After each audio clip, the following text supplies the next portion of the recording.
Hello दोस्तों, एक बार फिर आपका स्वागत है आपके अपने YouTube channel smart study classes में। बच्चों, इससे पिछली वीडियो में हमने आपको क्लास 12th का चैप्टर नंबर 3 आव्यूह के बेसिक के बारे में समझाया था, ठीक है।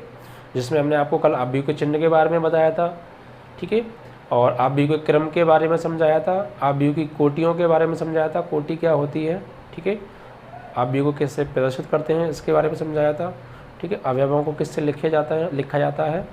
उसके बाद आव्यूह के प्रकार के बारे में हमने आपको समझाया था, ठीक है। तो पहला हमने आव्यूह समझाया था आपको पंक्ति आव्यूह, फिर स्तंभ आव्यूह, ठीक है, फिर क्षैतिज आव्यूह, ऊर्ध्वाधर आव्यूह समझाया था, ठीक है। उसके बाद आपको समझाया था इकाई आव्यूह, फिर अदिश आव्यूह समझाया था, फिर विकर्ण आव्यूह समझाया था, ठीक है, फिर शून्य आव्यूह समझाया था, ठीक है। ये इस टाइप के आपके आव्यूह समझाए गए थे, ठीक है।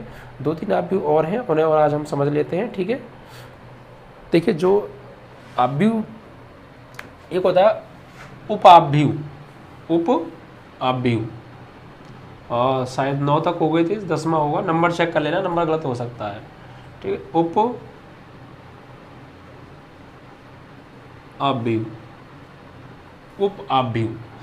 आव्यूह नहीं, सब मैट्रिक्स। उप आव्यूह क्या होता है? देखिए, जैसे हमारे पास पहले से कोई एक आव्यूह मौजूद है, सपोज उसका क्रम 4x4 है, यानी जो हमारे पास पहले से जो आव्यूह उपलब्ध है, मान लीजिए वो 4x4 का है, यानी 4 ही उसमें रो हैं और 4 ही उसके अंदर कॉलम है, ठीक है। अब उसमें से 2 कॉलम निकाल दो आप और 2 रो निकाल दीजिए, ठीक है। यानी हमारे पास 4x4 का अगर एक आव्यूह पहले से मौजूद है, उसमें से हम कुछ पंक्तियाँ निकाल दें और कुछ स्तंभ निकाल दें, तो कुछ पंक्ति और कुछ स्तंभ निकालने के बाद उसमें कुछ और पंक्ति स्तंभ रह जाएंगे। तो जो पंक्ति और स्तंभ रह जाएंगे उनसे जो नया आव्यूह बनेगा उसी को हम क्या बोलेंगे? उप आव्यूह। यानी किसी आव्यूह में से कुछ पंक्ति तथा कुछ स्तंभ को निकाल देने के बाद जो आव्यूह बचता है उसी आव्यूह को हम उप आव्यूह कहते हैं, ठीक है। यानी किसी आव्यूह से कुछ पंक्ति तथा कुछ स्तंभ निकाल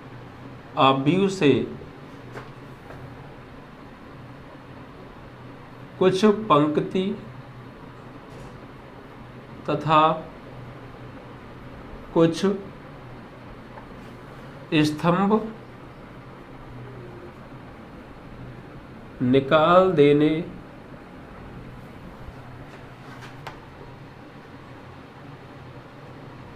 के बाद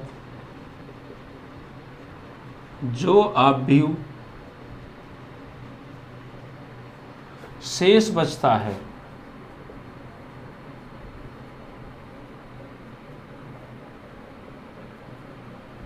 उसी को हम क्या बोलेंगे? उप आव्यूह। उदाहरण की अगर हम बात करें, उदाहरण देख लीजिए। देखिए, जैसे हमारे पास एक आव्यूह है 4 3 5 6 1 9 2 3 -1, सपोज 2 1 -1, ठीक है। ये एक आव्यूह है और इस आव्यूह का क्रम क्या है? देखिए, इसमें 3 तो रो है और 3 ही इसमें कॉलम है, तो इसका क्रम हो जाएगा 3 × 3। ऑर्डर क्या हो गया इसका? 3 × 3, ठीक है। अब इसमें से क्या कीजिए, आप पहली तो रो को निकाल दीजिए और पहले ही कॉलम को निकाल दीजिए, ठीक है। तो क्या बचेगा? जब हम पहली रो और पहले कॉलम को निष्कासित कर देंगे, निकाल देंगे, तो क्या बचेगा?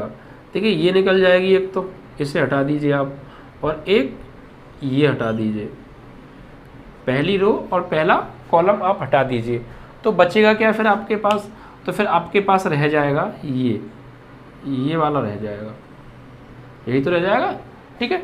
इस आव्यूह में से, इस मूल आव्यूह में से हम एक रो हटा दें पहली वाली और पहले वाला ही कॉलम हटा दें, या आप दूसरी रो और दूसरा कॉलम भी हटा सकते हो। ये जरूरी नहीं है कि आप पहला ही हटाएं या पहला कॉलम ही हटाएं। पहली रो तीसरा कॉलम हटा दीजिए, सही है, या पहला कॉलम तीसरी रो हटा दीजिए। मतलब कोई सी भी रो और कोई सा भी कॉलम, 1 या 2 आप हटा सकते हैं, कोई दिक्कत नहीं है। ये कोई क्लियर नहीं है कि आप फर्स्ट ही हटाएंगे या सेकंड ही हटाएंगे, नहीं, कुछ भी आपको जो इसमें ठीक लगे वो वाला कॉलम और वो वाली आप आव्यूह जो है वो वाली रो आप हटा सकते हैं, ठीक है। तो हमने क्या किया, पहला रो और पहला ही कॉलम हटा दिया। तो इसको जब हम हटा देंगे तो कल्पना कीजिए क्या बचेगा, सिर्फ ये चीज़ बचेगी ना, ये एक तो अवयव का साइन तो बचने वाला है, प्लस उसके अंदर जो अवयव बचेंगे यानी 4 3 5 और 6 2 ये वाले अवयव तो निकल जाएंगे ना इसके अंदर से जब हम हटा देंगे। तो बचेंगे कौन कौन से अवयव, तो फिर बचेंगे 1 9 और 1 -1 ये वाले अवयव शेष रह जाएंगे।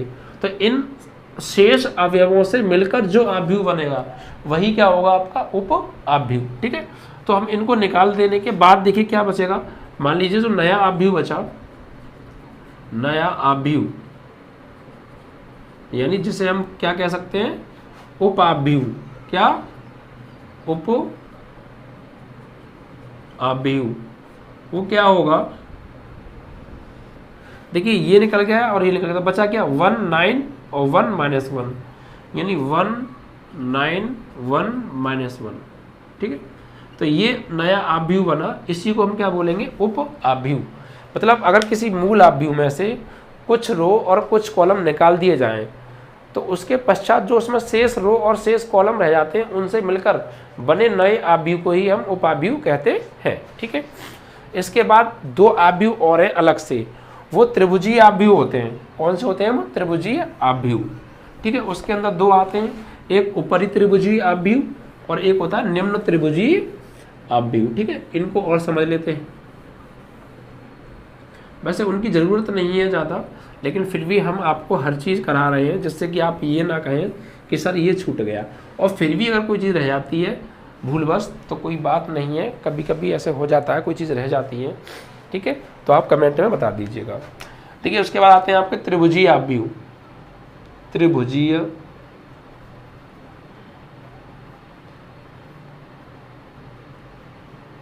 अवयव, ओके, ये दो प्रकार के होते हैं। नंबर एक तो होता है निम्न त्रिभुजीय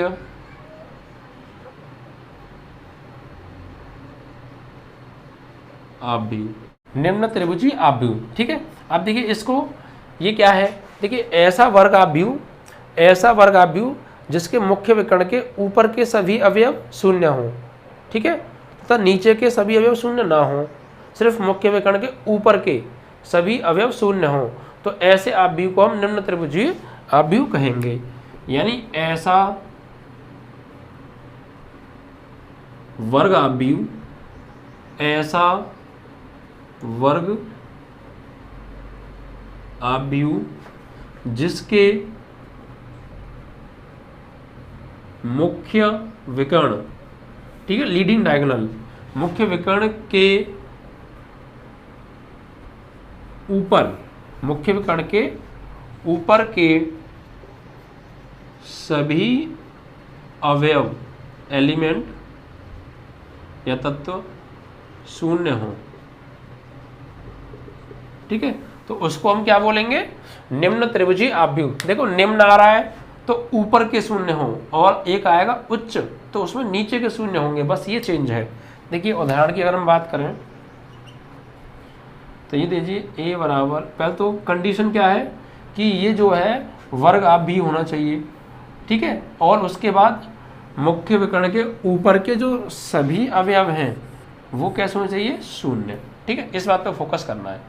तो देखिए 4 0 0 5 3 0 9 3 और 1 ले लीजिए।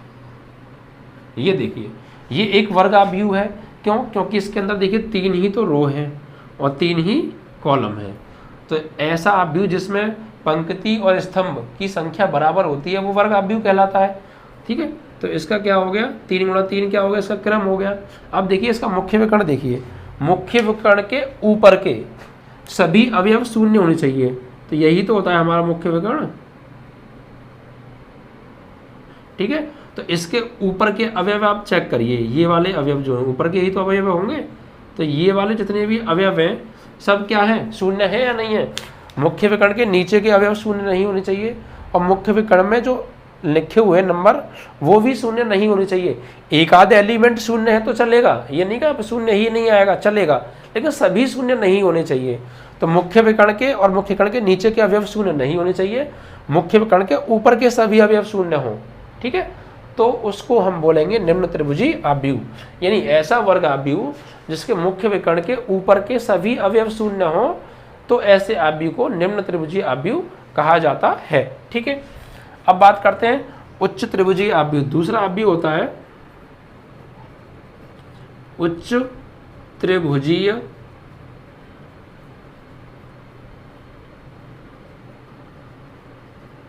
आव्यूह। ठीक है, उच्च त्रिभुजीय आव्यूह।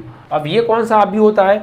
ये आव्यूह ऊपर वाले आव्यूह का जस्ट अपोजिट है अकॉर्डिंग टू डेफिनेशन भी। देखिए कैसे, देखिए इसमें क्या था, मुख्य विकर्ण के ऊपर के सभी अवयव शून्य थे। इसमें क्या होगा, मुख्य विकर्ण के नीचे के सभी अवयव शून्य होंगे, ऊपर के नहीं होंगे। ठीक है, देखिए ऐसा वर्ग आव्यूह जिसके मुख्य विकर्ण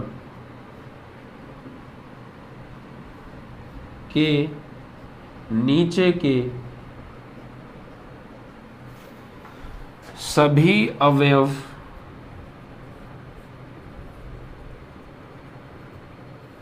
शून्य हों। ठीक है, मुख्य विकर्ण के नीचे के सभी अवयव शून्य हों।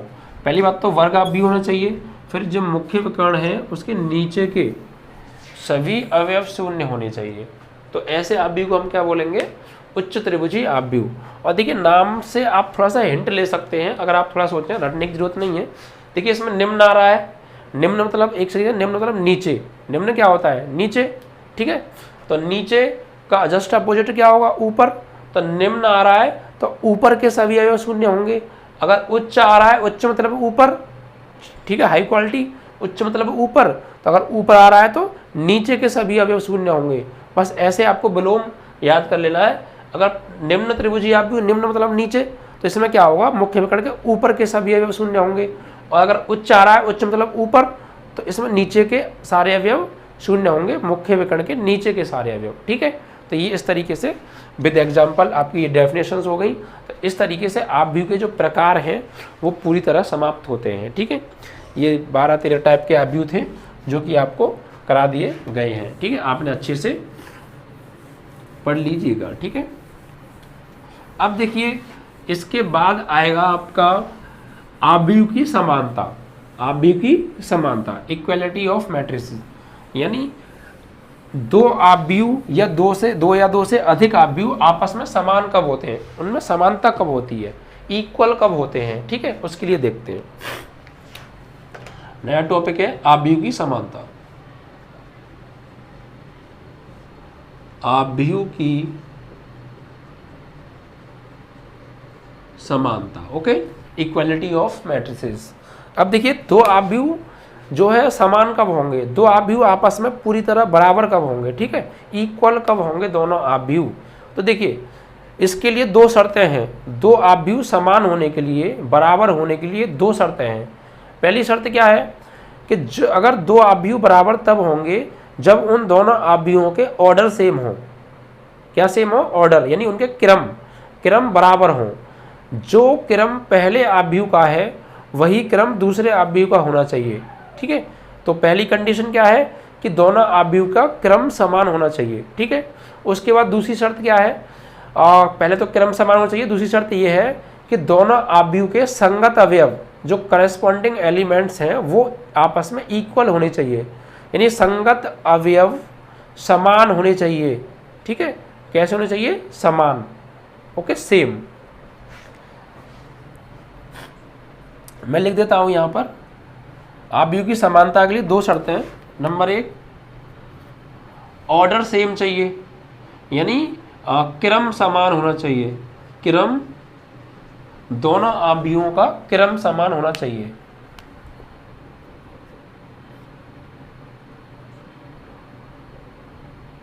क्रम समान चाहिए एक तो, ठीक है, और यानी दोनों आव्यूहों का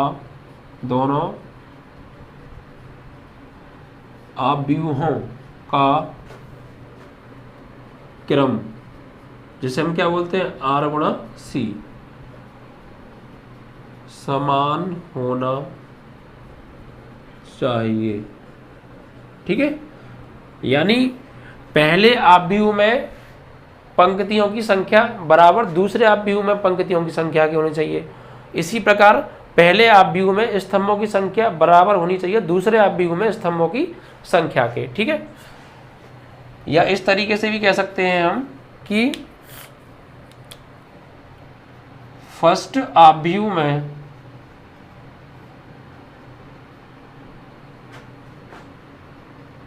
रो व कॉलम की संख्या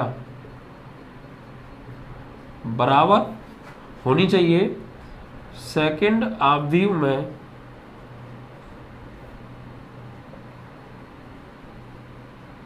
रोज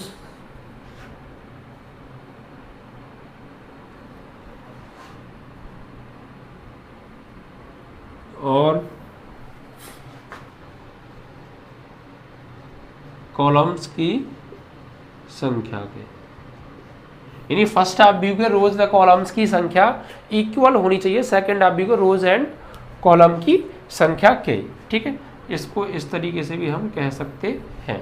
ओके, ये तो फर्स्ट शर्त थी। सेकंड शर्त क्या है?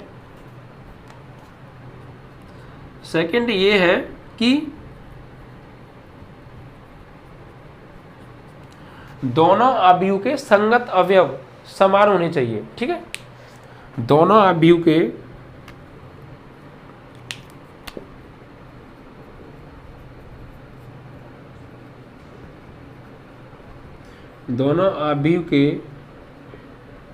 संगत अवयव करेस्पॉन्डिंग एलिमेंट्स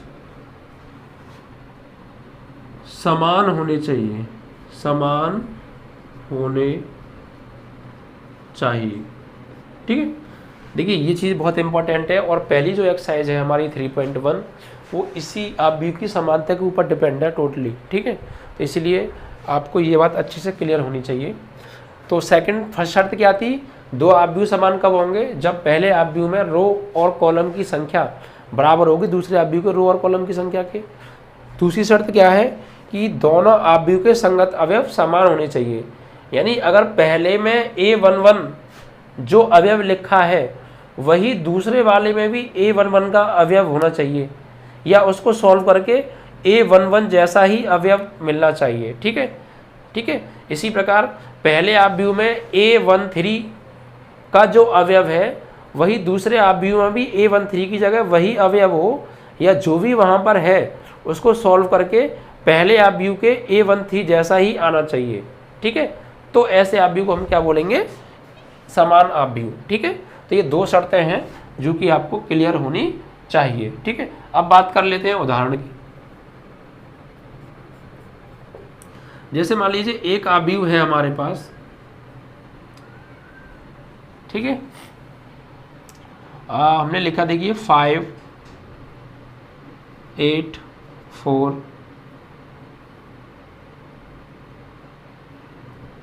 दो का ले लीजिए। ठीक है, 10 6 ये एक हमारे पास आव्यूह है। ठीक है, और एक दूसरा हमारे पास आव्यूह है b बराबर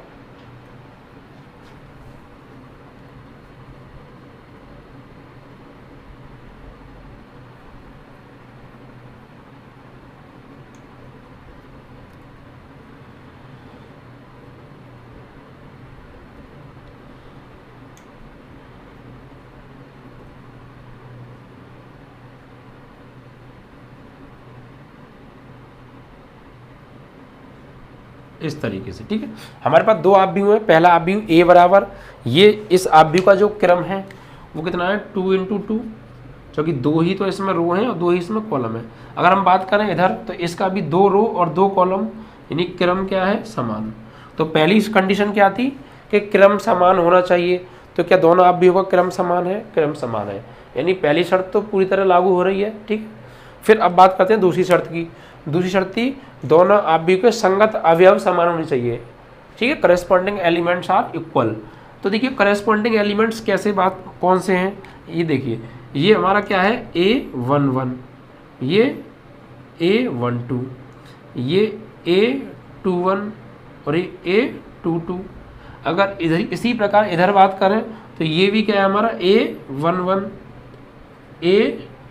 ये दूसरा आप भी हुआ है तो B11 ले लेते हैं इसकी जगह पर, B11 B12, ठीक है। और ये क्या होगा हमारा B21 और ये B22। ओके, इस तरीके से देखते हैं। तो देखिए संगत अवयव कौन से होंगे, 1111 वाले संगत अवयव हैं, 1212 वाले संगत अवयव हैं, 2121 वाले संगत अवयव हैं और 2222 वाले संगत अवयव हैं। यानी A11 का जो अवयव है वो बराबर होना चाहिए B11 के अवयव के। इसी प्रकार A12 का जो अवयव है वो बराबर होना चाहिए B12 के अवयव के, ठीक है। इसी प्रकार ये वाला A21 जो अवयव है वो बराबर होना चाहिए B21 के, A22 जो अवयव है वो बराबर होना चाहिए B22 के, ठीक है। तो आप समझ गए संगत अवयव कौन से हैं, कोई हार्ड नहीं है, ऐसी कोई टेंशन नहीं है इसमें समझने की, आप बस धीरे से समझिए, ठीक है। तो ये संगत अवयव हो गए। ये संगत अवयव क्या इक्वल हैं, देखिए ये 5 है, ये 10 डिवाइड बाई 2 यानी 10 भागे 2 लिखा है, तो कोई प्रॉब्लम नहीं है ना। जब हम इसको, मैंने क्या कहा था, या तो ये सेम होनी चाहिए, ये वाला अवयव इस वाले के सेम होना चाहिए, या फिर इसको सॉल्व करके, अगर ये कंप्लीटली सॉल्व नहीं है तो इसको सॉल्व करके जो आए वो नंबर और ये नंबर तब सेम होने चाहिए, तो कोई प्रॉब्लम नहीं है। अभी ये सॉल्व नहीं है, लेकिन जब हम इसको सॉल्व करेंगे तो क्या 5 नहीं मिलेगा हमें, यहाँ पर मिलेगा। तो जब 2 से भाग जा रहा है 10 में तो 2 पंजे 10, 5 बार जाएगा ना, तो 5 5 बराबर हो गए ना। इसी प्रकार देखिए यहाँ पर 8 है A12 और B12 4 गुणा 2 तो 4 दूनी 8, 8 8 हो गए ना बराबर, ठीक है। 10 या 5 + 5 तो 5 + 5 10 ही तो होगा, और ये भी 10 है। यहाँ बेशक रूप अलग है कि अलग रूप में लिखे हैं, लेकिन रूप अलग होने से गुण थोड़ी अलग हो जाएंगे, गुण तो सेम है ना, ठीक है। तो यहाँ भी 5 है, ये भी 5 है, ये 10 है, ये भी 10 है, बस रूप अलग है। 5 और 5 जोड़ेंगे 10 ही मिलेगा। इसी प्रकार 6 और यहाँ 2 से भागेंगे 12, 2 छक्के 12, तो 6 यहाँ भी आ जाएगा, ठीक है। तो ये आप भी कैसे हैं, आपस में समान है। पहली शर्त क्या थी हमारी, पहली शर्त क्रम समान होना चाहिए, दोनों आव्यूह का क्रम R गुणा C क्या होना चाहिए, इक्वल, 2 गुणा 2 का ही है, 2 गुणा 2 का ही है, पहली शर्त कंप्लीट। दूसरी शर्त क्या है कि दोनों आव्यूह के संगत अवयव, ठीक है, संगत अवयव समान होने चाहिए। तो संगत अवयव समान है तो A11 5 है और B11 भी 5 ही तो होगा। जब हम सॉल्व करेंगे तो अब सेम नहीं है, लेकिन सॉल्व करके तो सेम हो जाएगा ना, तो मतलब यही तो हो गया कि ये सेम है, ठीक है। तो इस तरीके से दोनों आव्यूह आपस में समान आव्यूह कहलाएंगे। इसके अलावा कोई और कंडीशन उनको समान नहीं कर सकती। सबसे मेन चीज़ दोनों के क्रम, जब हम दो आव्यूह समान करेंगे तो क्या करेंगे, सबसे पहले हम उनका क्रम चेक करेंगे। पहले तो क्रम सेम होना चाहिए, अगर क्रम सेम नहीं है तो वहीं वो आव्यूह समान नहीं होगा, फिर आगे जांच करने की ज़रूरत नहीं है। अगर क्रम समान निकल आता है तो फिर उसके बाद सेकंड जो हमारी स्टेप होगी वो होगी उसके संगत अवयव इक्वल, ये संगत अवयव सेम होने चाहिए। तो संगत अवयव चेक करेंगे, अगर सभी संगत अवयव आपस में समान है तब हम कहेंगे उसे पूरी तरह के ये दोनों आव्यूह आपस में समान आव्यूह है, ठीक है। यानी यहाँ पर क्या है कि A11 बराबर है B11 के, इसी प्रकार A12 बराबर है B12 के, ठीक है, और A21 बराबर है B21 के, और A22 बराबर है B22 के, ठीक है। अतः A व B समान आव्यूह है, या हम कह सकते हैं A बराबर B, ठीक है। इस तरीके से ये टॉपिक था आव्यूह की समानता का, तो ये भी आव्यूह की समानता समाप्त होता है। अब देखिए इसी के बेस्ड पर है आपकी पहली एक्सरसाइज 3.1, ठीक है। तो आज हम देखते हैं पहली एक्सरसाइज को, ठीक है। देखिए एक चीज़ और ध्यान रखना, अगर ये बराबर हैं आपस में, ठीक है, तो हम इनकी तुलना भी कर सकते हैं संगत अवयवों की, ठीक है। तो ये बराबर हो जाएगा इसके, हम लिख सकते हैं ना A11 बराबर B11 लिखा है हमने, ठीक है। अगर वो ये कहे कि मान लीजिए यहाँ कुछ और एलिमेंट लिखें और यहाँ कुछ और एलिमेंट लिखें, या कोई बीजगणितीय संख्या लिखी है या कोई बीजी व्यंजक लिखा है यहाँ पर, और वो ये कह दे कि दोनों आव्यूह आपस में समान है, तो देखने में बेशक समान नहीं है लेकिन क्वेश्चन में ये कहा है कि ये समान है, तो इसका मतलब समान है। अगर क्वेश्चन में ये कह दे कि ये दोनों समान है, तो बेशक देखने में आपको समान नहीं लग रहे, फिर भी वो क्या होंगे, समान होंगे।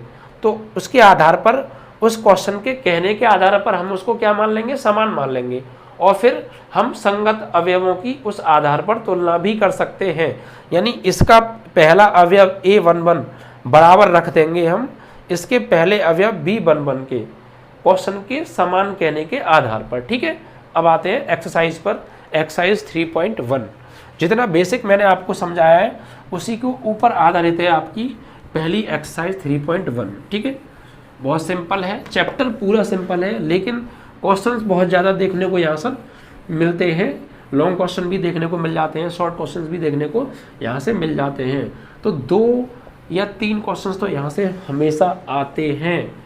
किसी भी आप पेपर को उठाकर देख लीजिए, एक लॉन्ग क्वेश्चन अवश्य मिलेगा और एक शॉर्ट, और कभी कभी 3 क्वेश्चन भी देखे जाते हैं।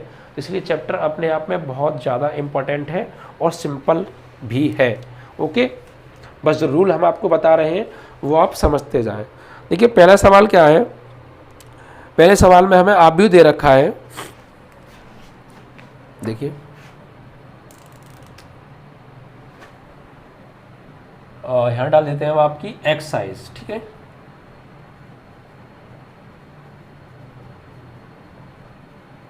एक्सरसाइज 3.1। ओके, NCERT बुक से हम अभी करा रहे हैं। जब ये समाप्त हो जाएगी एक्सरसाइज तो फिर डॉक्टर हर्षरूप शर्मा से भी इंपॉर्टेंट क्वेश्चंस आपको इसी चैप्टर के कराए जाएंगे। ओके, अब देखिए पहला सवाल क्या है, इसमें एक हमें आव्यूह दे रखा है, क्वेश्चन नंबर 1। ठीक है, आव्यूह हमें दिया है, आव्यूह बराबर 2 5 19 - 7 2 5 19 - 7 35 - 2 35 - 2 5/2 12 5/2 12 √3 1 -5 17 -5 और 17। ये एक आव्यूह हमें दिया है और आगे लिखा है इतने आव्यूह के लिए ज्ञात कीजिए, ज्ञात करो। ज्ञात क्या करना है, पहला आव्यूह की कोटि, 4 ऑप्शन दे रखे हैं इसमें, आव्यूह की कोटि। ठीक है, दूसरे में पूछा है हमसे अवयवों की संख्या,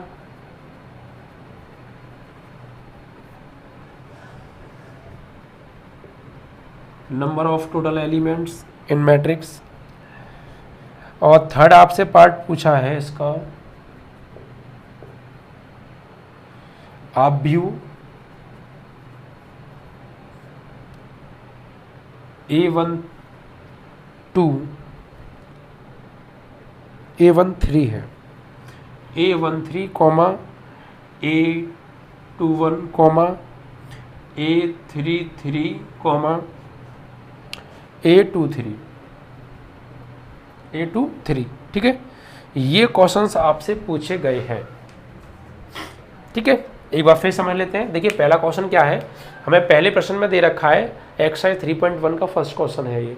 ठीक है, NCERT बुक से हमें एक आव्यूह दिया है 2, इसके अवयव क्या दे रखे हैं, 2 5 19 -7 35 -2 5/2 12 √3 1 -5 और 17।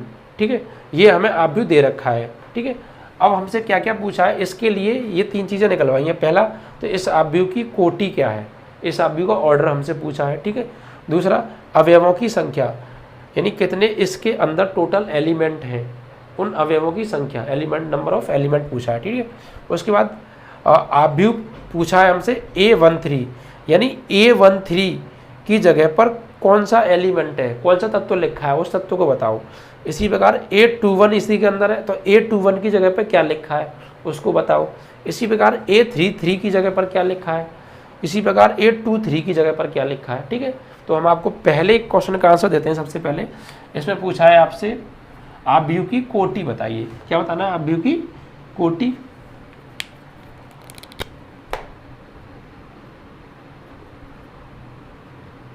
तो देखिए पहला यही समझ लेते हैं सामने, आव्यूह की कोटि।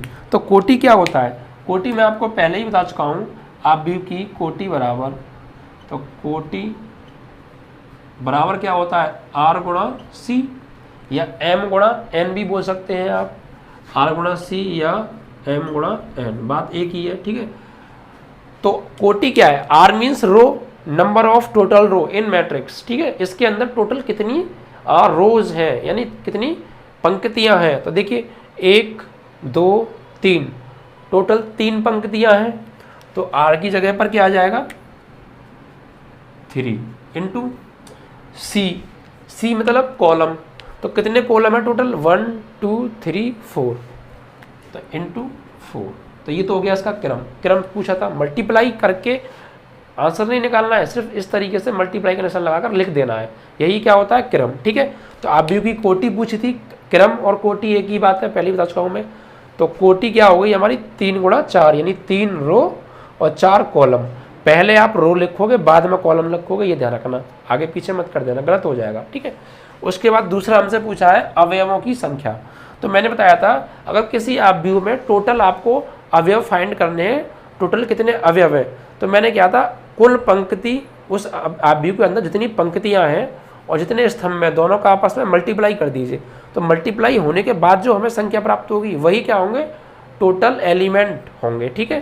तो यहाँ पर क्या करना है? यहाँ तो हमने मल्टीप्लाई का निशान लगाकर लिखा था, यहाँ इनका मल्टीप्लाई करके जो आएगा वो लिखना है, ठीक है। तो अवयवों की कुल संख्या, ठीक है। तो कुल अवयव बराबर 3 गुणा 4 बराबर 3 चौक 12 अवयव। तो कितने अवयव हैं टोटल इसके अंदर? 12 अवयव हैं, ठीक है। और आप काउंट भी कर सकते हैं, वैसे हर बार काउंट नहीं करेंगे। देखिए 1 2 3 4 5 6 7 8 9 10 11 12, यानी रो का और कॉलम का आपस में मल्टीप्लाई कर दीजिए तो वो टोटल एलिमेंट्स आपको बता देगा। उसके बाद देखिए आव्यूह। तो पहले हमसे पूछा A13, ठीक है, यहाँ देखते हैं हम A13। तो अब देखिए इसमें A13 का मतलब क्या है? ये इसका मतलब है पंक्ति और इसका मतलब है स्तंभ, यानी पहली पंक्ति तीसरा स्तंभ। तो देखिए इसमें कहाँ है? ये क्या होता है हमारा? A11 A12 A13 A14। इसी प्रकार ये क्या होगा आपका? A21 A22 A23 A24।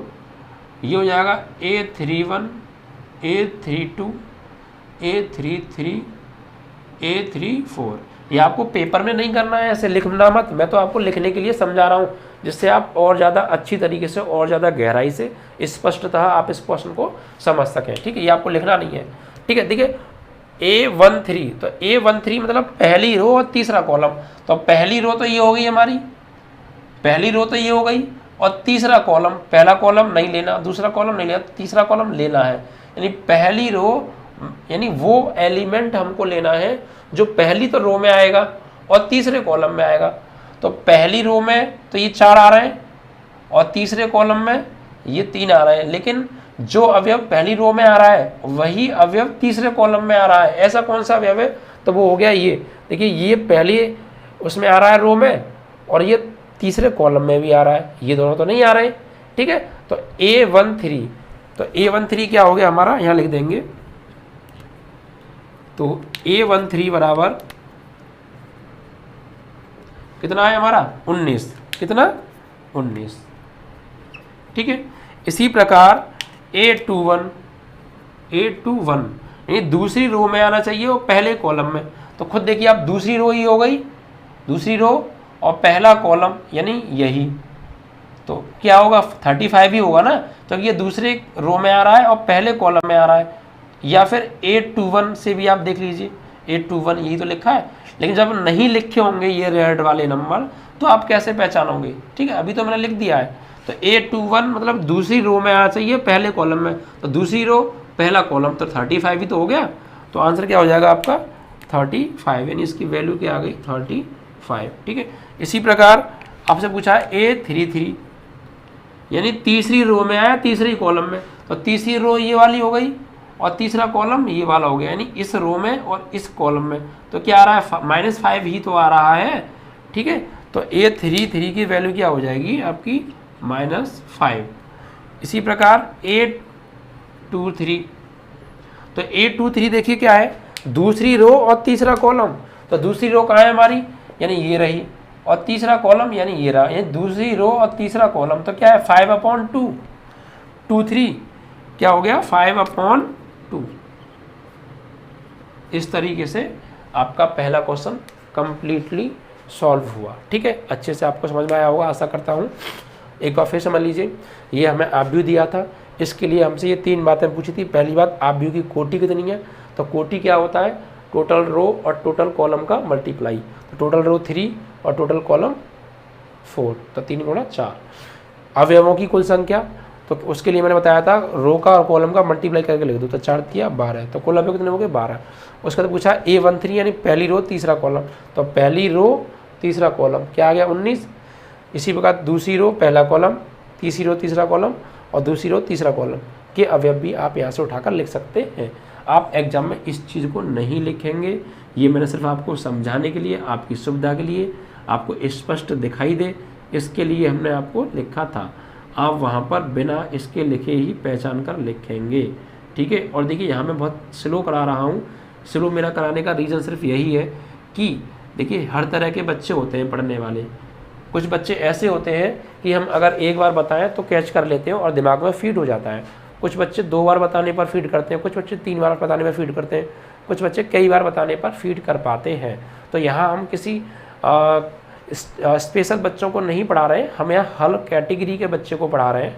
ठीक है, स्लो पढ़ाने से एक फ़ायदा देखिए क्या है कि जो बच्चा जल्दी समझ जाता है वो तो समझेगा, लेकिन जो बच्चा बेचारा कम समझ पाता है, जिसके समझ में कम आता है, उसको भी अच्छे से समझ में आ जाएगा।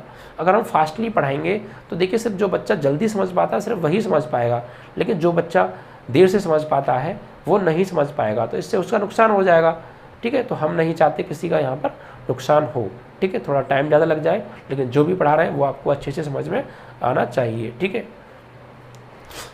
तो ये पहला क्वेश्चन आपका इस तरीके से कंप्लीट हुआ। ठीक है, लेकिन ये ध्यान रखना आप अपनी स्पीड तेज़ रखना एग्ज़ाम टाइम पर भी और वैसे भी, क्योंकि एग्ज़ाम में टाइम की लिमिट होती है, इसलिए वहाँ पर आपको स्पीड अपनी फास्ट रखनी है और घर पे प्रैक्टिस करते रहना है। जितनी आप प्रैक्टिस करोगे क्वेश्चंस की बार बार, उतनी ही आपकी स्पीड बढ़ती जाएगी। ठीक है, तो क्वेश्चंस आप ये ना समझा कि हमने अगर ये 2 क्वेश्चन हैं, अरे ये तो हमने कल ही निकाले थे, नहीं, अगर वो आपने निकाले हैं तो उनका रिवीजन करिए। देखिए मैथ रिवीजन मांगता है, अगर मैथ में आपको बेस्ट बनना है तो सबसे मेन चीज़ है कैलकुलेशन और रिवीजन। रिवीजन अगर आप नहीं करेंगे तो आप उसको कुछ टाइम बाद भूल जाएंगे। ठीक है, आप ही क्या कोई भी वो सब भूल जाते हैं भाई, मेमोरी में लाइफ टाइम के लिए थोड़ी फिट हो जाता है, वो तो कुछ ही बातें होती हैं सुनिंदा, सब बातें मेमोरी में लाइफ टाइम के लिए फिट नहीं होती हैं। इसलिए हमें अभ्यास बहुत ज़रूरी है, इसलिए हमें अभ्यास करते रहना चाहिए।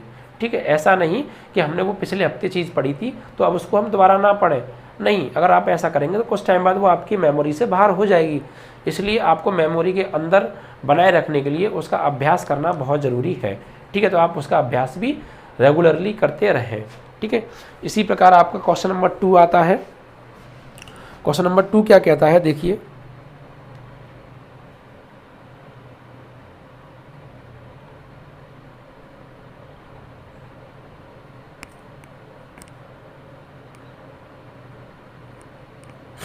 क्वेश्चन नंबर 2 में कहा है, यदि किसी आव्यूह में 24 अवयव हैं तो इसकी संभव कोटियां क्या हैं, और अगर 13 अवयव हैं तो संभव कोटियां क्या हैं।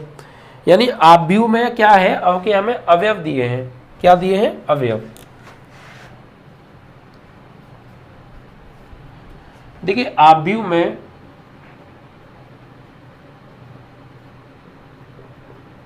कुल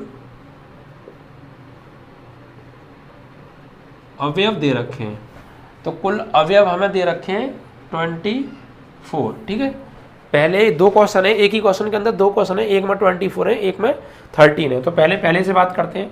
ये कह रहे हैं कि एक आव्यूह है, उसके अंदर जो कुल अवयव हैं, नंबर ऑफ टोटल एलिमेंट हैं, वो 24 है। तो इसमें कितनी पॉसिबल कोटियाँ और कॉलम्स बन सकते हैं वो बताइए।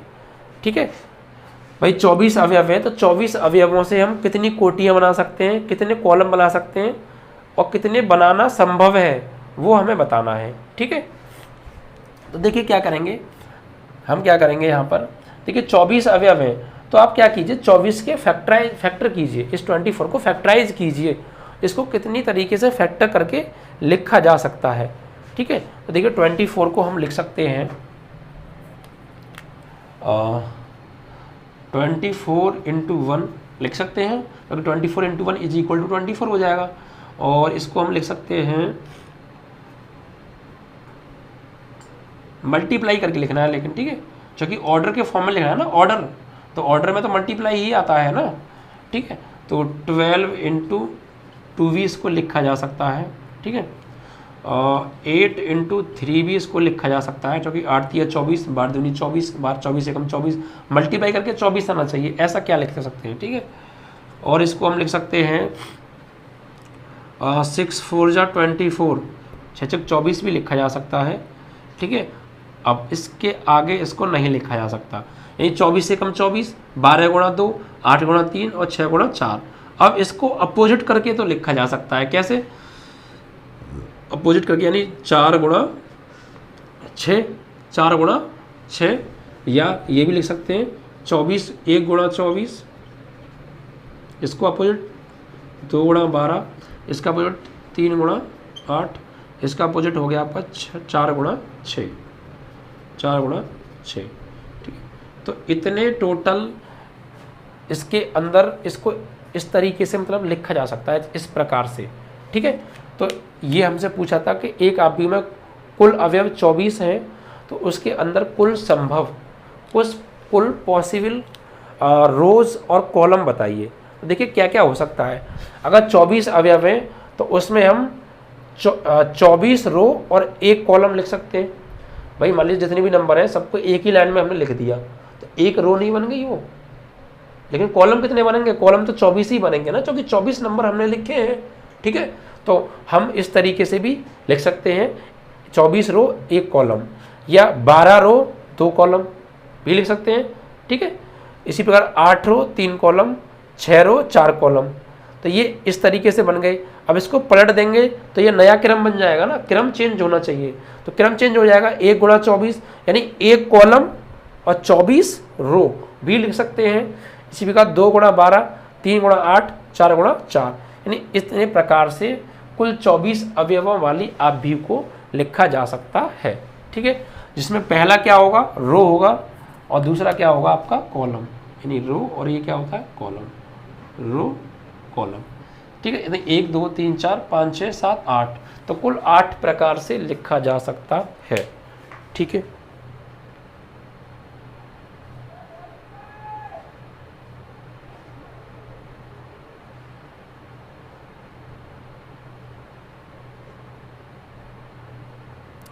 सिर्फ इतना पूछा था, सॉरी इसमें कोटियाँ पूछी हैं, सिर्फ कोटि तो सॉरी क्रम ही है। ठीक है, सही बात है। अब देखिए दूसरे में क्या दे रखा है, ये तो फर्स्ट पार्ट था इसका, दूसरे में क्या दे रखा है, कुल अवयव दे रखे हैं आपके 13, कुल अवयव बराबर 13 दे रखे हैं। देखिए यहाँ बस चेंज क्या है, यहाँ जो कुल अवयव थे वो 24 थे, यहाँ 13 है, तो कोई प्रॉब्लम नहीं है। यहाँ भी संभव कोटियाँ पूछी हैं, पॉसिबल ऑर्डर्स क्या हो सकते हैं, तो बस इसके भी आप फैक्टर कीजिए। तो 13 क्या है, एक अभाज्य संख्या है, तो इसके फैक्टर क्या होंगे, इसके फैक्टर कम ही होंगे। इसको हम लिख सकते हैं, इसको फैक्टराइज कर सकते हैं 13 इंटू 1 और 1 इंटू 13। ठीक है, 1 इंटू 13, और कोई तरीका नहीं है 13 को लिखने का मल्टीप्लाई में करके। तो ये 2 क्रम बन सकते हैं जब आव्यूह के अंदर कुल 13 अवयव होंगे तो। ठीक है, तो 13 अवयव होंगे तो कुल 2 क्रम बनेंगे, और अगर 24 अवयव होंगे तो कुल इस तरीके से 8 क्रम बनेंगे। ठीक है, तो इसके साथ दूसरा क्वेश्चन आपका ये सॉल्व होता है। इसी प्रकार और भी अगर आपको एलिमेंट्स दे रखे हैं तो उनसे आप कुल ऑर्डर्स लिख सकते हैं। बस आपको करना क्या है, जो भी आपको टोटल एलिमेंट्स हैं जो भी टोटल एलिमेंट्स का नंबर दे रखा है उसको आपको सिर्फ फैक्टर करके लिखना है, और उसका फैक्टर स्टेप से करना है कि मल्टीप्लाई करके 24, अगर एलिमेंट है तो 24 आना चाहिए, या अदर आपको जो भी दे रखे हैं तो उतना आना चाहिए। ठीक है, इसके बाद क्वेश्चन नंबर 3 आपका क्या कहता है, देखिए क्वेश्चन नंबर 3 समझ लीजिए। क्वेश्चन नंबर 3,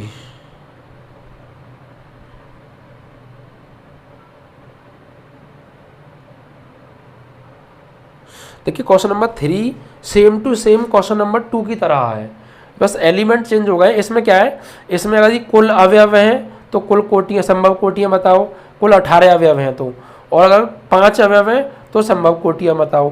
तो 18 को आप लिख सकते हो क्या, 18 को आप 18 × 18, 18 गुणा 1, ठीक है, और फिर 9 दूनी 18, 6 18, ठीक है, और फिर इसको रिवर्स करके भी लिख सकते हो। ठीक है, तो हो जाएगा।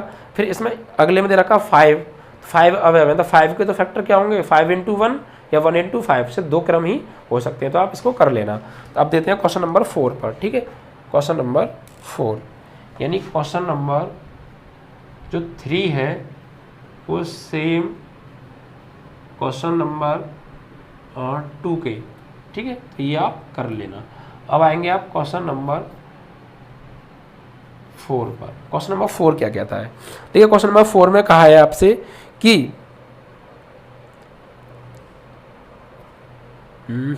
हाँ, देखिए इसमें कह रहा है यदि 2 × 2 आव्यूह a बराबर aij की रचना कीजिए जिसके अवयव निम्नलिखित से प्रदत्त हैं, यानी 1 2 × 2 आव्यूह a बराबर aij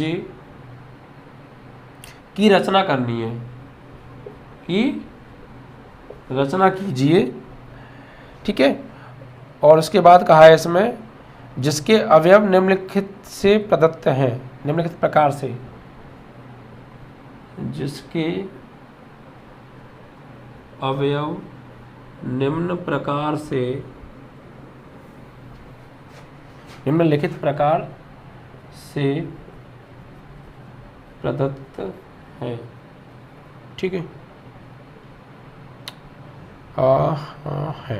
ओके, अब देखिए क्या है इसमें, हमें दे रखा है पहला aij बराबर i + j का होल स्क्वायर अपॉन 2। ठीक है, दूसरा हमको दे रखा है aij बराबर i/j, और थर्ड हमको दे रखा है aij बराबर i + 2j का होल स्क्वायर अपॉन 2। ठीक है, इस तरीके से ये आपको दे रखे हैं। अब देखिए समझ लेते हैं एक और क्वेश्चन क्या है। क्वेश्चन में देखिए क्या दिया है कि हमें एक 2 × 2 आव्यूह दे रखा है a बराबर ij, ये उसका प्रतीक है, उसको हम इस तरीके से ले सकते हैं। और आव्यूह का क्रम क्या है कि वो जो आव्यूह हमें दिया है वो आव्यूह 2 × 2 का है। ठीक है, उसकी हमें रचना करनी है, सॉरी क्या करना है, हमें बनाना है, दिया नहीं है, बनाना है। हमें एक ऐसा आव्यूह बनाना है, एक ऐसे आव्यूह की रचना करनी है जिसका क्रम 2 × 2 हो, मतलब उस आव्यूह के अंदर 2 ही रो हो और 2 ही कॉलम हो। ठीक है, और उसके अवयव किस प्रकार से लिखे जाएंगे वो हमें दे रखा है। पहला aij बराबर i + j का होल स्क्वायर अपॉन 2, यानी यहाँ से हमें क्या करना है, 2 × 2 का जो आव्यूह बनाना है उसके एलिमेंट्स हमें यहाँ से निकालने हैं। ठीक है, यहाँ से हम उसके एलिमेंट्स निकालेंगे 2 × 2 आव्यूह वाले के, और एलिमेंट निकालकर फिर उन एलिमेंट्स से 2 × 2 का एक आव्यूह बनाएंगे। ठीक है, तो एक बार बताइए 2 × 2 का आव्यूह किस टाइप का होगा, ऐसा होगा ना, a बराबर 2 × 2 का करना है तो यानी a11 आएगा, उसमें एक a12 आएगा, एक 21 आएगा और एक 22 आएगा। इसी प्रकार का तो 2 × 2 का आव्यूह बनेगा, क्योंकि 2 रो 2 कॉलम, 2 × 2। ठीक है, तो बस यानी हमें एक तो a11 की वैल्यू चाहिए, एक A12 की वैल्यू चाहिए, एक A21 की वैल्यू चाहिए, एक A22 की वैल्यू चाहिए। तो इसके लिए ये वैल्यू कैसे निकालेंगे समझिए। देखिए पहला पार्ट उठाते हैं सबसे पहले हम। पहला पार्ट क्या है हमारा, Aij बराबर i प्लस जे का होल स्क्वायर अपॉन 2। अब देखिए सबसे पहले हमें चाहिए A11, तो A11 ज्ञात करने के लिए क्या करेंगे, ठीक है। तो A11 के लिए हम क्या करेंगे यहाँ पर, देखिए 1 मीन्स क्या है, 1 का मतलब है पहली रो, इसका मतलब है पहला कॉलम। तो बस आपको क्या करना है, यहाँ से कंपेयर करिए, i की वैल्यू क्या हो जाएगी 1 और j की वैल्यू क्या हो जाएगी, वो भी 1 हो जाएगी। कैसे, देखिए यहाँ पर i है और यहाँ पर पहले क्या है 1 है, तो i की वैल्यू क्या हो गई 1 हो गई। यहाँ पर j है, यहाँ पर भी 1 है, तो j की वैल्यू भी 1 हो गई। मतलब करना क्या है, A11 ज्ञात करने के लिए इसमें i की जगह भी 1 लगाना है और j की जगह भी 1 लगाना है। ये 1 कहाँ से आए, वो यहाँ से आए, आप देखिए। ओके, तो देखिए लगाते हैं A11 के लिए, यहाँ लिख देते हैं i बराबर 1 व j बराबर 1 रखने पर, ठीक है। तो रखेंगे यहाँ पर, देखिए तो A11 बराबर, यहाँ लगाइए i की जगह पर क्या लगाएंगे आप 1 लगाएंगे, ठीक है, और प्लस j की जगह भी 1, ऊपर से स्क्वायर अपॉन क्या हो गया 2, तो 1 प्लस 1 क्या हो गया 2 और ऊपर से स्क्वायर अपॉन 2, तो इससे इसका स्क्वायर कट गया तो क्या बचा सिर्फ 2, क्या आ गया 2 आ गया, यानी A11 की वैल्यू क्या आ गई 2 आ गई। इसी प्रकार A12 निकालेंगे, A12 के लिए, तो A12 के लिए आप क्या करोगे,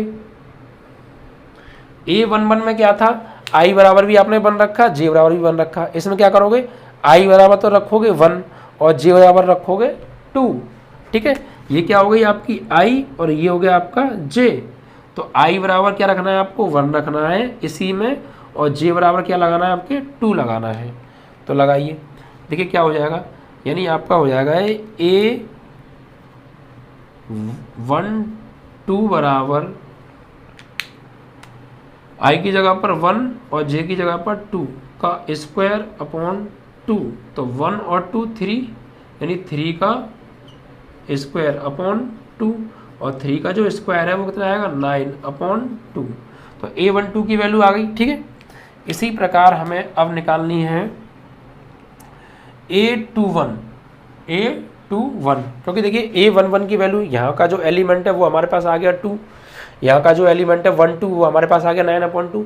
अब यहाँ का एलिमेंट निकालेंगे 2 1, तो यहाँ क्या करेंगे A21 के लिए, यानी i की जगह पे 2 रखना है और j की जगह पे 1 रखना है। तो लगाइए, देखिए i की जगह पे लगाएंगे हम 2 और j की जगह पे 1 का स्क्वायर अपॉन 2, यानी 2 और 1 3, 3 का स्क्वायर 9 अपॉन 2 हो गया, ठीक है। इसके बाद देखिए अब आएंगे आप A22 पर, तो A22 कैसे निकालेंगे, A22 के लिए यहाँ था A21 के लिए, अब यहाँ A22 के लिए। ओके, यहाँ देखिए क्या करेंगे, तो i की जगह पर क्या लगाएंगे 2 और j की जगह पर भी 2 लगेगा, ठीक है। तो देखिए, तो A22 बराबर i की जगह पर भी यहाँ पर क्या लगेगा, इसमें i की जगह पर भी 2 और j की जगह पर भी 2, जो कि पहले वाले को ले चल रहा है, इनकी अभी हम बात नहीं कर रहे, ठीक है। तो i की जगह भी आप लगाएंगे 2 और j की जगह भी 2 का स्क्वायर अपॉन 2, तो 2 और 2 4, ठीक है, 4 का स्क्वायर अपॉन 2, तो 4 का स्क्वायर हो गया 16 अपॉन 2, 2 8 जा 16, तो A22 कितना आ जाएगा आपका, A22 आ जाएगा आपका यहाँ से 8, कितना आ जाएगा 8, ठीक है, इस तरीके से। तो ये चारों एलिमेंट हमने निकाले, एक तो हमें A11 चाहिए था वो हमने निकाला, A12 चाहिए था वो हमने निकाला, A21 चाहिए था वो हमने निकाला, और उसके बाद A22 चाहिए था तो वो भी हमने निकाला, ठीक है। तो इस तरीके से चारों एलिमेंट आ गए। करना क्या था, कुछ नहीं, सबसे पहले जितने गुणा जितने का आपसे अवयव बनवाया है उसको आप इस तरीके से लिख लीजिए। फिर उसी के अकॉर्डिंग A11 निकालिए तो I की जगह 1, J की जगह 1। अगर आपको A12 निकालना है तो I की जगह 1, J की जगह 2, पहले I होता है, ठीक है। फिर A22 निकालना तो I की जगह 2, J की जगह 1। इसी प्रकार A22 निकालना है तो I की जगह 2 और J की जगह भी 2। ओके, इस तरीके से जब ये आपके चारों वैल्यू निकल आए, ठीक है, तो अब क्या बनाना है, हमें एक आप भी बनाना था, ठीक है। तो यहाँ लिखेंगे आप भी बराबर आंसर, आप भी बराबर क्या हो जाएगा, A11 की वैल्यू क्या निकाली है हमने, A11 की वैल्यू निकाली है 2, तो यह हो जाएगा 2। इसी प्रकार A12 की वैल्यू क्या निकाली है हमने 9/2, तो 9/2, ठीक है। उसके बाद A21, तो A21 की वैल्यू हमने क्या निकाली है 9/2, ये भी 9/2। उसके बाद A22, तो A22 की वैल्यू क्या निकाली है हमने 8, तो ये 8। तो इस प्रकार ये आपका 2 गुणा 2 का आप भी हो गया तैयार, ठीक है। इस तरीके से आपको क्वेश्चंस करने हैं। इसी टाइप से क्वेश्चन नंबर फोर्थ का सेकंड पार्ट और थर्ड पार्ट होगा। क्रम क्या है, क्रम 2 गुणा 2 का ही बनाना है, यही आएंगे। बस I और J की वैल्यू भी हमें बदलनी है, मतलब I और J की वैल्यू नहीं बदलनी है, 1 1 ही लगेगा, 1 2 ही लगेगा। बस ये जो है सॉल्यूशन का जो दे रखा है हमें वो चेंज हो गया है, ठीक है। तो बस आप इस तरीके से इस क्वेश्चन को भी कंप्लीट कर सकते हैं, ठीक है।